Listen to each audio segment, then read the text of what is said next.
43 বছরের যে তার রাজনৈতিক জীবন, এখানে সব থেকে কঠিন সময় বা কঠিন সিদ্ধান্তটা আসলে তার কোনটি ছিল? একটা তো বললাম আপনি যে 1986 নির্বাচনে অংশগ্রহণ না করা, এটা খুব বড় রিস্ক নিয়েছিলেন তিনি। হতে পারত যে বিএনপির বেশ নেতাকর্মীরা দল ত্যাগ করে নির্বাচনে অংশগ্রহণ করে ফেলত, বিএনপি দুর্বল হয়ে যেত, কিন্তু হয় নাই। কারণ উনি তার প্রতি শ্রদ্ধাবোধ এবং তিনি যেভাবে দলটাকে পুনর্গঠন করেছেন সেই কারণে আর কি এটা হয় নাই। এরপরে 1/11 সরকারের সময় তাকে যে প্রস্তাব দেওয়া হয়েছিল, আমরা যে শেখ হাসিনার কাছে প্রস্তাব দেওয়ার আগে ওনার কাছে প্রস্তাব নিয়ে গেছে তারা, যে উনি যদি 1/11 সরকারের যত কাজ সেগুলোকে যদি সব বৈধতা দেন তাহলে তাকেই সহযোগিতা করবে। উনি রাজি হন নাই। উনি বলেছেন যে তোমরা জনগণের স্বার্থে যা কিছু করেছো আমি সেটা অনুমোদন করতে রাজি আছি, কিন্তু জনগণের স্বার্থ বিরোধী করে কিছু করলে আমি সেটা সমর্থন করতে পারবো না। কারণ আমি জনগণের জন্য রাজনীতি করি।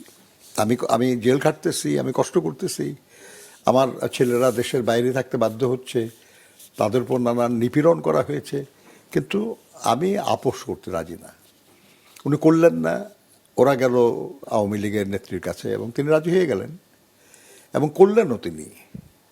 1/11 সরকারের বিরুদ্ধে এত আন্দোলন, এত বক্তৃতা, এত কিছু, কিন্তু 1/11 সরকারের কোনো লোকের বিরুদ্ধে আওয়ামী লীগ কোনো ব্যবস্থা নেয় নাই। তারা নির্বিঘ্নে দেশের বাইরে চলে গেছে। এমনকি তাদের একজন অন্যতম প্রধান যিনি ছিলেন, তিনি বিদেশের রাষ্ট্রদূত ছিলেন, তাকে রাষ্ট্রদূত হিসেবে রেখে দিয়েছে, পরিবর্তনও করে নাই। তো কাজেই এটা আর একটা বড় তার আপোষহীন অবস্থান ছিল আর কি।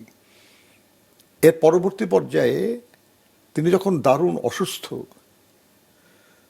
একটা মিথ্যা অভিযোগে তাকে দণ্ড দেওয়া হলো 5 বছরের, দিয়ে তাকে একটা পরিত্যক্ত কারাগারে রাখা হলো। একটা বিশাল কারাগার, কিন্তু সেখানে উনি ছাড়া আর কোনো বন্দী নাই।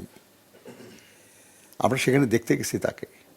ওই সময় তার মনোবলটা আসলে কেমন ছিল? সাংঘাতিক। আমরা দেখতে গেছি তাকে, উনি আমাদেরকে সাহস যোগাচ্ছিলেন যে আপনাদেরকে সাহস নিয়ে কাজ করতে হবে, এই সরকারের বিরুদ্ধে আন্দোলন সংগ্রাম করতে হবে। মানে আমরা তাকে কি সান্ত্বনা, উনি আমাদেরকে সাহস যোগান। কিন্তু যেটা হয়েছে সেটা হলো যে তার চিকিৎসাটা হয় নাই। উনি তো বয়স হয়েছে, কিছু অসুস্থতা ছিল তার, কিন্তু উনি হেঁটে ঢুকেছেন জেলখানায়। 2 বছর পরে যখন উনি বের হন জেলখানা থেকে, পিজিতে যান, তখন তাকে স্ট্রেচারে করে নেওয়া হয়েছে, যেখান থেকে হুইল চেয়ারে করে নেওয়া হয়েছে।